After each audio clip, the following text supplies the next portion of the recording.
Hi and hello there, Taurus. Welcome sa atin na ating mga new viewers. My name is Yan, returning Istam buyers. Thank you sa inyong walang sawang love and support for me. At kung di niyo pa na-subscribe pa po tayo other channel, link down below sa ating description box. If interesado, i-click lamang yung link na yan para kayo mapunta dito. Araw-araw ay nag-upload tayo ng collective readings for all signs every day. At yun nga, no, ating aalamin ang inyong November 2025 reading. So, before we start, no, wala tayong gender, babae, lalaki, LGBT, everybody welcome. Pwede rin pong i-switch ang mga rules dahil possible magkapalit-palit ko sa general reading ito.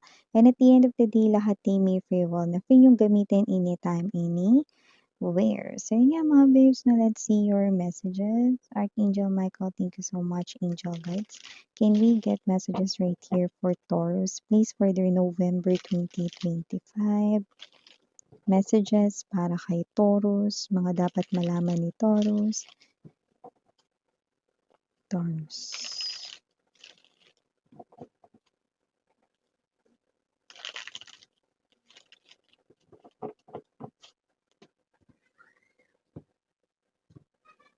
Okay, so let's see your messages, Taurus. You have here the Six of Swords. We also have here for you guys the Four of Cups. Present din dito ang Ten of Wands. We also have here for you the Strength energy. And dito rin ang Eight of Cups. Four of Coins. Bottom of the deck, we have the Ten of Coins. Six of Cups. And the High Priestess. Okay. So it looks like palakas na palakas ang intuition mo, no, na malapit na ang the one for you, okay, na makilala mo rito. And yes, no, this is not your ex, this is someone here brand new with a very strong high priestess energy. Excuse me. Yan, no, dumighay lang mga babes, no? So, yun nga, no? Nakikita natin dito that with the Ten of Coins energy, this person here is someone dito, no? Who checked or who will check all of your check boxes when it comes to your mga gusto, no? Sa mga katangian, no? Ng tao rito na gusto mo makasama forever. And I do see, no, na ngayon ay mas mararamdaman mo pa siyang paparating. Ng iba sa inyo, nandiyan siya sa life ninyo, nafe-feel niyo na siya rito, no? You have this kind of excitement feeling, you have this kind of feeling na parang, alam mo yon, no? Yung siya na yung the one, no? And you're not hallucinating or you're not just having a lot of fantasies, but this is it, no? This is really your person, no? But it's just that this is coming in, no, pretty slow para ma-enjoy mo naman, sabi ni Universe, ang slow-mo, no?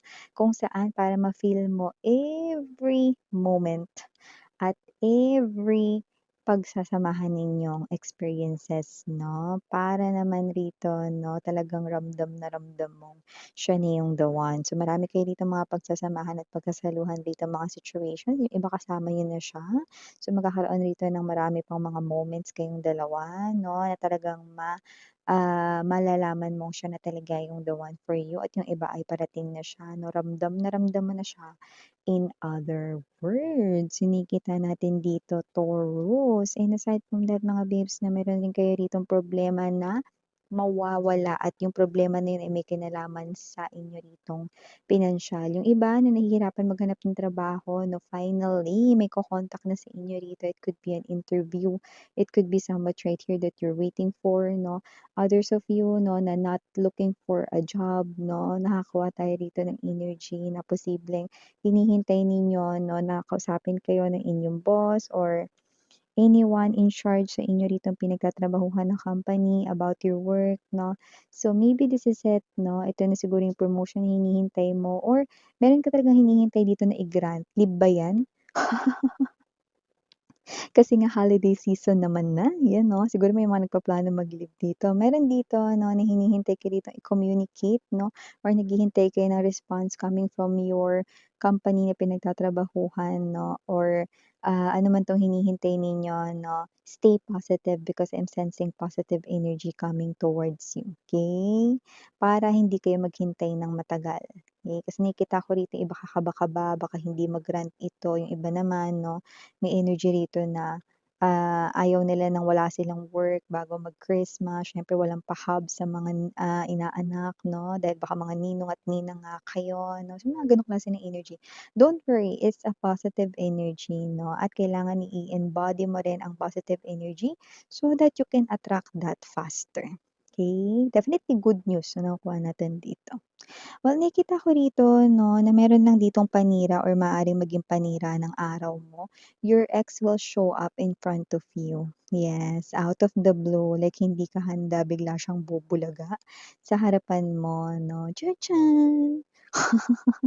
Parang gano'n yung energy niya rito 'no, and for some reason may energy siya rito na yung itsura niya mukha siyang pinalayas, 'yan.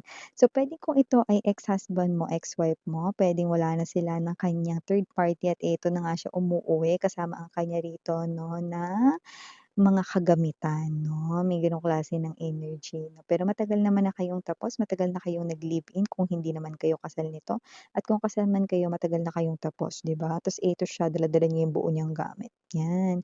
Yung iba naman wala ditong dalang gamit 'no, pero this person here is your ex-boyfriend, ex-girlfriend 'no. Eh, nakikita ko rito na makikipagbalikan sa'yo 'no, at yun ang magiging topic ng inyo ritong pag-uusapan. But for some reason yung energy mo medyo irritated, siguro wala ka na rin talagang interes na makipagbalikan sa ex mo, lalo na kung ang dahilan ay third party noon. Pero yun nga 'no, magpapakita pa rin siya rito sa harapan mo 'no, at hindi yan si Santa Claus, yan pa nga ang manghihingi sa'yo ng regalo. Muli mong pagbigyan ng pag-ibig ko, yun 'no. Yun yung nakikita natin ditong hihingin niya sa'yo.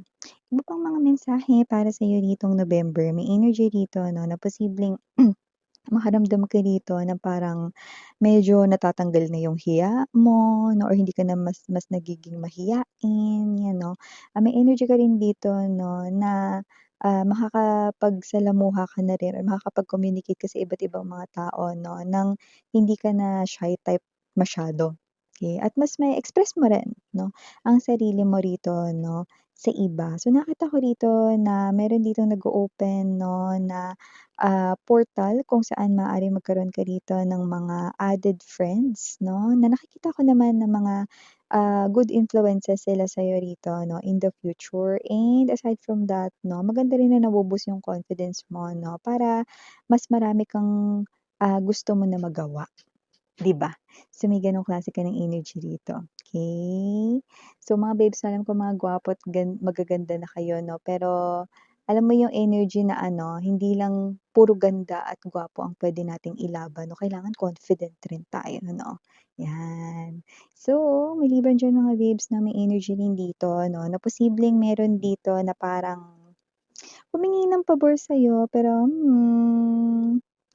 may energy rito 'no, na parang iniisip mo rin yung sasabihin ng iba 'no. Hindi ko alam kung anong Six of Swords dito, pero parang ito ay maaaring maging cargo mo ng ilang araw, ilang linggo, or hindi mo alam. Kaya mahirap talagang mag-yes sa favor.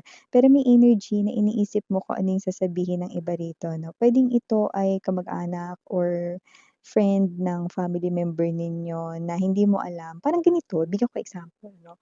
"Puwede bang dito muna kami tumuloy ng anak ko kasi ano, eh, ganito ganyan 'no." And ikaw, naisip mo agad, nag-compute ka kaagad na parang calculator, parang gastos dito sa bigas.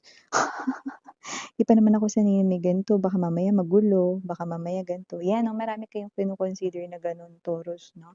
So, maaaring may energy rito na may bumisita or may energy rito 'no, na hindi kayo prepared 'pag dumating 'to 'no. Pero iniisip mo, "Naku, baka sabihin naman ni mama ano, o kaya baka sabihin nitong mga kamag-anak namin damot-damot ko naman." 'Yan 'no. Well, hindi naman 'to yung bagay na kadamutan kasi kung ang energy kasi nila is parang meron silang walang-wala, eh. Ano miss 'yan, merong walang-wala? May energy sila na meron na walang-wala sila, 'yan 'no. So, puwedeng makatuluyan mo na dito kasi puwedeng wala silang pambayad sa pinangungupahan nilang bahay, or puwede bang dito muna kami kasi para makatipid kami, aalis din kami ng ganito, pero hindi mo alam kung kailan 'yun.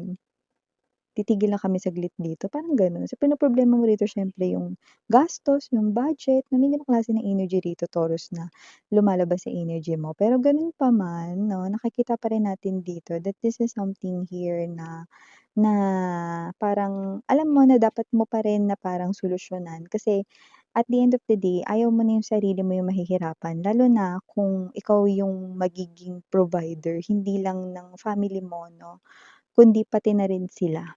Eh, alam naman natin that money is, important and at the same time 'no, money is not easy to earn, 'di ba? Kailangan mo talaga na paghirapan 'yun, 'di ba? And also iniisip mo din dito yung iba pang mga bagay kasi ikaw yung klase ng energy ayaw mo yung magulo, okey? So, hindi mo alam kung makalat ba sila or hindi mo alam kung ano ba sila kumilos, okey, sa loob ng bahay, okey? So, may gano'ng klase ng energy. So last but not the least dito for may Taurus people 'no, kung meron man kayo na asawa na ngayon or partner ngayon, may maganda rito 'no na, lumalabas sa kanyang energy sa trabaho. So puwedeng may energy rito 'no na magiging maganda yung next project rito ng asawa mo. Something to do with projects. Maybe this person here is puwedeng alam mo yung project per project yung ginagawa niya sa work, but just take only what resonates 'no. Your husband or your wife right in here will be rewarded something 'no, na related sa kanyang income, salary or credit 'no. Kaya maganda ito 'no, na good news sa inyo wala pang Pasko pero parang dumalaw na si Santa Claus. So, may energy ritong gano'n. So, yeah, claim all of these messages right here for you, Taurus. Thank you sa oras mo. Again, I'm Mariana Ani, sarang I love and light. Annyeong.